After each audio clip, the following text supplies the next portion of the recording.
Hey, magandang araw mga kaibigan.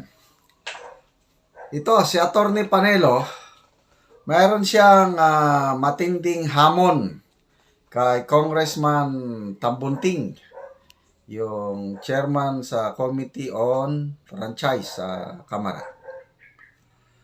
Tungkol po ito sa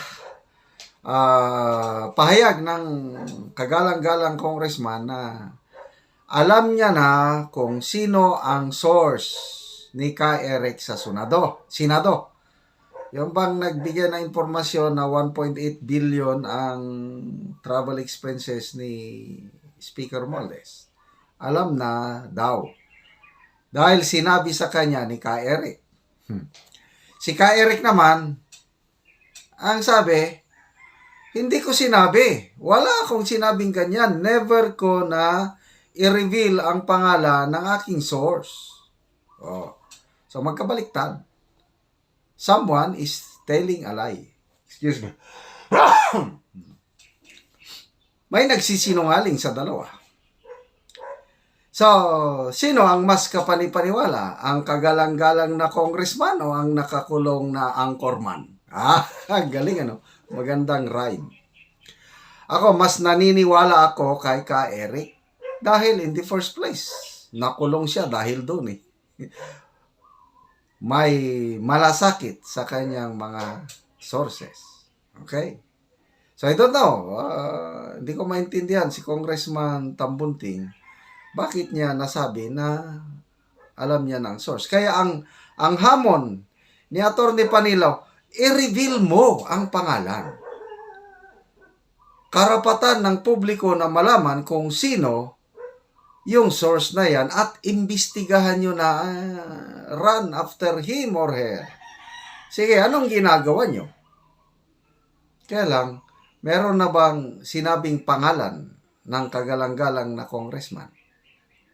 I don't know kung hindi ko lang na-monitor. Paki-comment naman kung may nabanggit na ni Congressman Tambunting na name o pangalan ng source. As of na wala.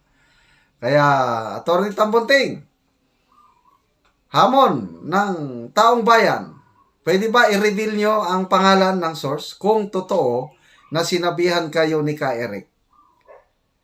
Kung wala kayong may reveal na pangalan, anong ibig sabihin nun?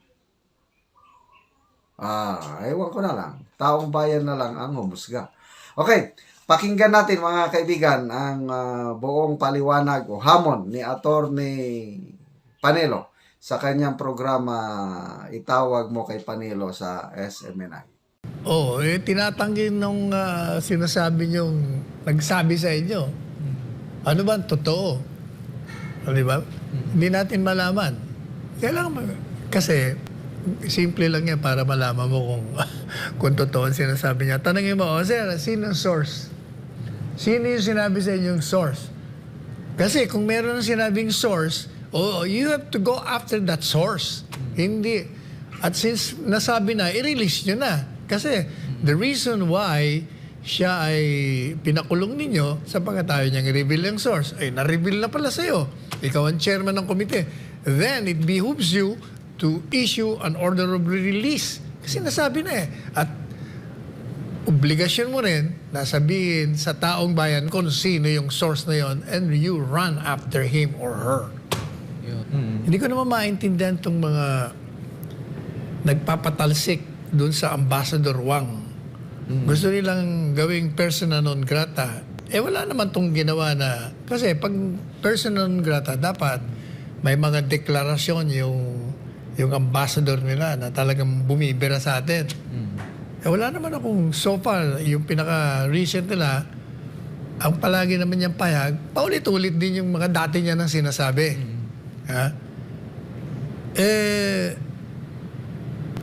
Kung yan tatanggalin mo, di lalo tayong pinapakita natin na talagang away na tayo. Kasi yan ang ano dyan eh. Pag ayaw mo na yung bansang yon, pinapa-uwi mo na yung kanilang mga ambassador. Kaya nga nandiyan yan, para meron tayong access, may padala natin sa China, excuse me, through the ambassador.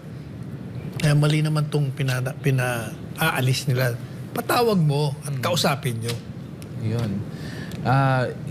Yun nga, hindi, yung kahapon nga na payag ni Senate President pauwi na lang daw sa China. Siguro dahil hindi niya napansin na wala siyang kibo or wala siyang ginagawa tungkol doon. Alam po ninyo, yung mga ambassador na yan, they can go beyond the policy of what the government has made. Siyempre, kung ano yung direktiba ng gobyerno nila, yun lang ang gagawin niya. Hindi naman presidente yan. Hindi naman, he cannot be doing things against the directives of his government. Ano lang yan? Kumbaga, ahente lang yan. Agent ng principal. Sa iba naman pong issue, kahapon naman po, Attorney Sal, nagkaroon po ng hearing muli sa mababang kapulungan yung tungkol naman po sa franchise ng SMNI at doon muli tinalakay yung mga issue na yung iba na tanong na din dati yung tungkol sa partnership ng China at saka ng China TV at ng SMNI na parang gusto nilang busisiin kung meron na bang agreement in which na sinabi naman din po sa kinatawan ng SMNI na wala pang talagang formal na kasunduan at yun ay parang verbal pa lang at isinasapinal pa po. Ano po yung, napanood niyo po ba yun kahapon? Ano po yung mga... No, but nabasa ko yung tungkol doon. I'm more concerned about that House resolution na isinusulong ng isang kongresista from Davao City kung saan sinasabi niyang may mga violations and nagbigay siya ng mga 3 provision na may paglabag ang SMNI. At sinabi niya, pending the investigation, kailangan suspendin ang operasyon. Yan po sa tingin natin, mali. Sapagkat, kung may violation, ang unang hakbang dyan, imbestigahan mo. Hindi po pwedeng sususpendin mo ang operasyon. Kung baga, nag-conclude ka na kagad. Kasi, you're alleging violation, then you have to prove na may violation before any sanction can be made. Until such time, hindi po tama yung papasarado mo isang network dahil lamang di umano may mga paglabag sa batas. At sinasabi dun sa kanyang mga pahayag, in connection doon sa dinidinig ngayon, like yung di umanong pag-disseminate ng false information. Ang problema dito sa mga kongresista natin, mawalang galang na po sa inyo, ihiwalay ninyo yung network sa mga anchors.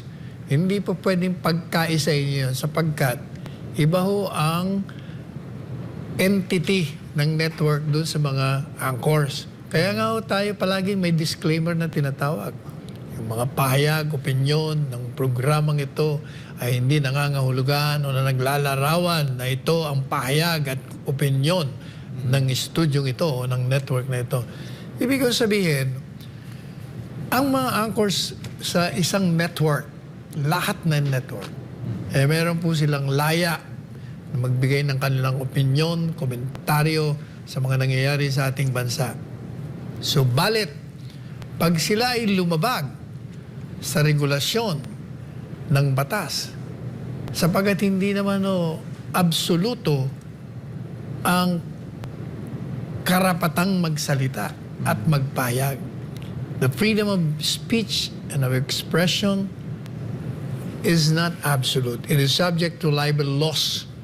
So pag may problema po kayo sa mga anchors dito at sa iba pang network, sa tingin nyo, mali ang impormasyon na kinakalat nila at sa pamamagitan niya ay nakakasira sa reputasyon at integridad ng tao, abay magdemanda po. Idemanda ninyo ang mga anchors, hindi yung SMNI or ang network, kung ano pang network yan. Wala pong kinalaman sila dyan. Unless, ito yung unless, ang kulatila, mapupurbahan nyo na may sabwatan. Until such time, hindi po pwedeng i-stop niyo yung operation.